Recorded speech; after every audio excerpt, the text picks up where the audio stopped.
यह सरकारी पूर्णतः गवर्नमेंट जॉब निकाली गई है सेंट्रल बैंक ऑफ इंडिया की तरफ से। रिक्रूटमेंट नोटिफिकेशन 2024-25 एडवर्टाइजमेंट नंबर है। देखते हैं कौन से पद के लिए यहाँ पर वैकेंसी निकाली गई है। तो वैकेंसी निकाली गई है सब स्टाफ के लिए, जिसे हम कहते हैं सफाई कर्मचारी सब स्टाफ, ठीक है। और इसकी जो कुछ एक्टिविटी हैं जैसे कि ऑनलाइन फॉर्म, यदि आपको फॉर्म भरना है तो 20 तारीख से यह फॉर्म स्टार्ट हो चुके हैं और 9 जनवरी 2024 तक इसके फॉर्म डलेंगे या भरे जाएंगे। तो आप इसका फॉर्म भर देना। आपकी फ़ीस कितनी लगेगी जब आप इसका फॉर्म फिल करेंगे? तो आपकी फ़ीस लगेगी 175 रुपये, यहाँ पर लिखी है। और 175 रुपये लगेगी SC ST के जो भी कैंडिडेट हैं, PWD हैं और एक्स सर्विसमैन हैं। और जो कैंडिडेट जनरल कैटेगरी से बिलोंग करते हैं उनके लिए 850 रुपये लगेगी। और GST लगेगा। GST आपको ज़्यादा नहीं लगेगा, जैसे 20 या 30 रुपये, मैक्सिमम 15 रुपये, ऐसे ही कुछ लगेगा। प्रोसेसिंग फ़ीस कहलाती है GST एक प्रकार से। और एक इन्होंने अपना शेड्यूल पहले ही एक स्ट्रक्चर वाइज दे दिया है कि आपका पेपर कब लिया जाएगा। देखिए, कंडक्ट ऑन ऑनलाइन एग्जामिनेशन, तो फरवरी में आपका एग्ज़ाम हो जाएगा। और जो आपका प्रोविजनल जो सिलेक्शन है वह अप्रैल में मिल जाएगा आपके लिए। तो इन्होंने पूरा टाइम टेबल दिया है। और यदि सेंट्रल बैंक ऑफ इंडिया की आप वेबसाइट देखना चाहते हैं तो इसकी ऑफिशियल वेबसाइट है। हम थोड़ा जूम कर देते हैं और इसका लिंक आपको नीचे डिस्क्रिप्शन में मिल जाएगा, ठीक है। और फॉर्म अप्लाई का भी मिल जाएगा। चलिए आगे हम डिटेल में देखते हैं।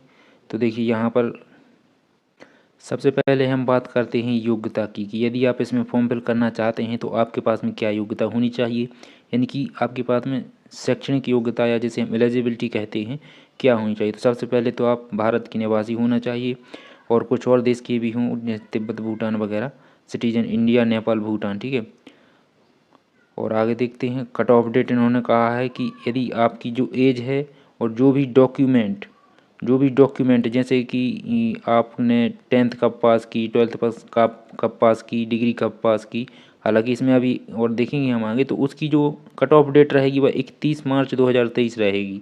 यानी कि आपने यदि 10th पास ये मांगेंगे तो आपकी 10th 31 मार्च 2023 से पहले कंप्लीट होना चाहिए। रिलैक्सेशन आपको मिल जाएगा जो भी रहता है, सेंट्रल गवर्नमेंट की जॉब है।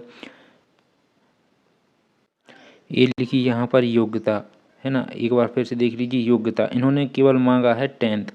यदि आपने 10th पास किया है, the minimum educational qualification shall 10th standard pass, SSC pass और इट्स इक्वलेंट एग्जामिनेशन। यदि आपने केवल और केवल 10वीं पास की है तो आप इसका फॉर्म फिल कर सकते हैं, सफाई कर्मचारी, सेंट्रल बैंक ऑफ इंडिया। और यह कैसी जॉब है? यह पूर्णतः सरकारी जॉब है, ठीक है। पूर्णतः सरकारी जॉब है और परमानेंट जॉब है। चलिए आगे देखते हैं इसमें और क्या क्राइटेरिया। आपकी जो एज है 26 साल होनी चाहिए, वो सॉरी मिनिमम 18 साल होनी चाहिए और जो मैक्सिमम आपकी एज है वह 26 साल होनी चाहिए। और जो कैंडिडेट SC ST OBC को बिलोंग करते हैं उनके लिए जो रिजर्वेशन है वह रहता है, जैसे कि SC के लिए 5 साल वगैरह वगैरह। हम एक बार स्क्रीन गो थ्रू कर दी ऊपर से, आप स्क्रीन पॉज करके देख लेना वीडियो रिवाइज करके। आगे बढ़ते हैं। अब हम बात करते हैं इसमें चयन प्रक्रिया की, यानी कि सिलेक्शन प्रोसेस की। आपका इसमें सिलेक्शन किस प्रकार से होगा। तो सिलेक्शन प्रोसेस में सबसे पहले तो आपका जो CBT होगा, जिसको हम कहते हैं कंप्यूटर बेस्ड टेस्ट, तो उसमें आपके कौन कौन से सब्जेक्ट आएंगे इन्होंने दिया है। 90 मिनट का आपका एग्ज़ाम होगा, टोटल 70 नंबर का आपका एग्ज़ाम होगा। और उसमें आपकी इंग्लिश आएगी, जनरल अवेयरनेस, अर्थमेटिक और रीजनिंग आएगी। ये सब्जेक्ट आपके पेपर में पूछे जाएंगे और उस पर जो मेरिट बनेगी और तो फिर आपका सिलेक्शन होगा, है ना।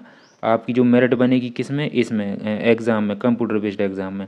फिर उसके बाद आपका होगा एक local language test. Local language test मतलब यदि आपने मान के चलो मध्य प्रदेश से अप्लाई किया, MP से अप्लाई किया, तो MP में 2 लैंग्वेज इन्होंने बताई हैं, इंग्लिश और हिंदी। वो लिस्ट भी अभी हम आपके लिए बता रहा है कि कौन से स्टेट में कौन सी लैंग्वेज है।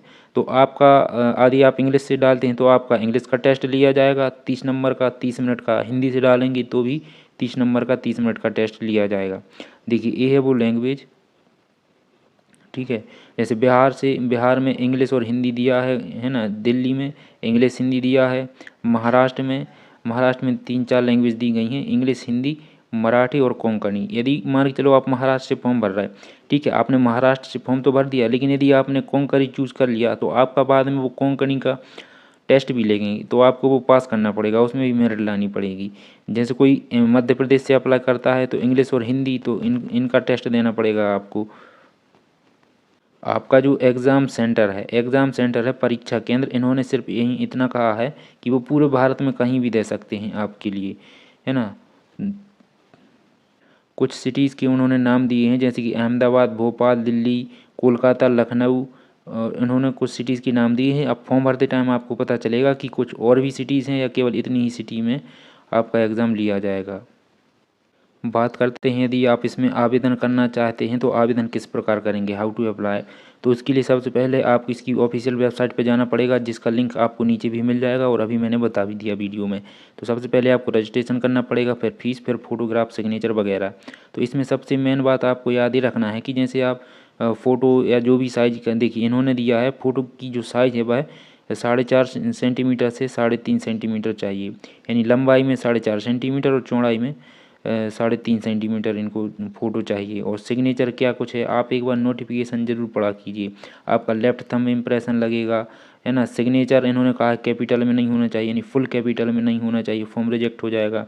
आपकी जो डिक्लेरेशन है, उन्होंने डिक्लेरेशन दी है यहाँ से लेके यहाँ तक, इसको आपको सबमिट करना पड़ेगा। कोई और डिक्लेरेशन अपने मन से मत लिख देना। जो फुल नोटिफिकेशन है वही आप देखना। और इसका जो PDF है, यदि आपको इसका PDF चाहिए तो वो भी आपको नीचे लिंक डिस्क्रिप्शन में मिल जाएगी। ये इसकी ऑफिशियल वेबसाइट है, इन्होंने कहा है आप इस पे जाइए और यहाँ से अपना फॉर्म फिल कर सकते हैं। इन्होंने लास्ट में फिर से बताया है कि आपकी जो फ़ोटो है वह कितने सेंटीमीटर की होना चाहिए, है ना, कितने KB हो, 20 से 50 KB के बीच में होना चाहिए। आपके जो सिग्नेचर हैं वह कितनी डायमेंशन में होने चाहिए और 10 से 20 KB में होना चाहिए। इस प्रकार से सभी इन्होंने बताए हैं अपने डॉक्यूमेंट। और जो आप जैसे 10वीं की मार्कशीट अपलोड करेंगे तो वह JPG में होना चाहिए या JPG में, यानी फ़ोटो में होना चाहिए, PDF में नहीं होना चाहिए। और इस प्रकार से आप या तो आप MP ऑनलाइन पे चले जाना, तो वो सही से भर देंगे फॉर्म, आपसे भरते नहीं बने तो। अब ये लिस्ट है कौन से राज्य में, सॉरी कौन सी सिटी में कितनी वैकेंसी निकाली गई हैं। जैसे भोपाल में यहाँ पर स्टेट है और यहाँ पर इनका जोन है, एक प्रकार से सिटी का नाम रहेगा वहाँ पर। जैसे कि मध्य प्रदेश है, मध्य प्रदेश में भोपाल जोन है, तो भोपाल जोन मध्य प्रदेश, इसमें टोटल 24 सीटें निकाली गई हैं। उसमें रिजर्वेशन दिया गया है, जनरल के लिए 12 सीटें हैं, EWS के लिए 2 हैं, OBC के लिए 3 हैं, ST के लिए 4 हैं और SC के लिए 3 सीटें हैं। इस प्रकार से सभी का रिजर्वेशन है। राजस्थान और दिल्ली कहाँ आते हैं, दिल्ली जोन में आते हैं। यहाँ पर राजस्थान में 55 सीटें हैं, दिल्ली में 21 सीट हैं। इस प्रकार से पूरी लिस्ट है, आप देख लेना। टोटल 484 पद यहाँ पर निकाले गए हैं, तो एक अच्छा मौका है। 484 पद यहाँ पर निकाले गए हैं, आप इसका फॉर्म ज़रूर अप्लाई करना। और भी लिस्ट है आगे। तो ये थी जो वैकेंसी निकल के आई थी सेंट्रल बैंक ऑफ इंडिया की तरफ से। आपकी जो एग्ज़ाम सेंटर हैं, इन्होंने एक लास्ट में लिस्ट दी है कि इन सिटीज़ में आपके एग्ज़ाम सेंटर दिए जाएंगे। जब आप फॉर्म अप्लाई करेंगे तो उसमें आप इन्हें सिलेक्ट करना है। और याद रखना, जो भी कैंडिडेट SC से हैं, ST से हैं, इसमें फॉर्म अप्लाई करेंगे, इन्होंने पहले ही एक फॉर्मेट दिया है, form of certificate to be produced by a candidate to belong scheduled caste और शेड्यूल्ड ट्राइब। शेड्यूल्ड जो फर्स्ट है शेड्यूल्ड कास्ट, SC का फुल फॉर्म होता है शेड्यूल्ड कास्ट और ST का फुल फॉर्म होता है शेड्यूल्ड ट्राइब। तो उनके लिए जाति प्रमाण पत्र बनवाना पड़ेगा, ठीक है। ये सेंट्रल केंद्र सरकार का जाति प्रमाण पत्र कहलाता है। किसका, केंद्र का, है ना, केंद्र सरकार का जाति प्रमाण पत्र। अभी आपके पास में स्टेट सरकार का होगा, आप जिस भी राज्य में रहते हैं, मध्य प्रदेश में रहते हैं तो मध्य प्रदेश राज्य का होगा, है ना। इसी प्रकार उन्होंने OBC का भी दिया है, केंद्र सरकार का, ये सेंट्रल गवर्नमेंट का, government of India, central government का एक फॉर्मेट है। इसमें आपको अपना कास्ट सर्टिफिकेट बनवाना पड़ेगा, SDM ऑफिस से बनेगा कलेक्ट्रेट में, और उसी को यहाँ पर आपको सबमिट करना पड़ेगा। और EWS का भी दिया है। इस सभी के जो फॉर्मेट हैं वह PDF आपको नीचे लिंक में मिल जाएंगे। तो ये थी जो वैकेंसी परमानेंट जॉब है, आप इसका फॉर्म ज़रूर भरें। और इसकी जो लास्ट डेट है वह रखी गई है 9 जनवरी, 9/1/2024 की लास्ट डेट रखी गई है। सेंट्रल बैंक ऑफ इंडिया की तरफ से परमानेंट सफाई कर्मचारी पद पर यहाँ पर वैकेंसी निकाली गई थी, जिसका पोस्ट का फुल नाम है सफाई कर्मचारी कम स्टाफ और सब स्टाफ। इसका एक फुल नाम है पोस्ट का। आप इसमें फॉर्म ज़रूर करें, इसकी ऑफिशियल लिंक है, लिंक आपको नीचे मिल जाएगी। मिलते हैं आपसे नेक्स्ट वीडियो में।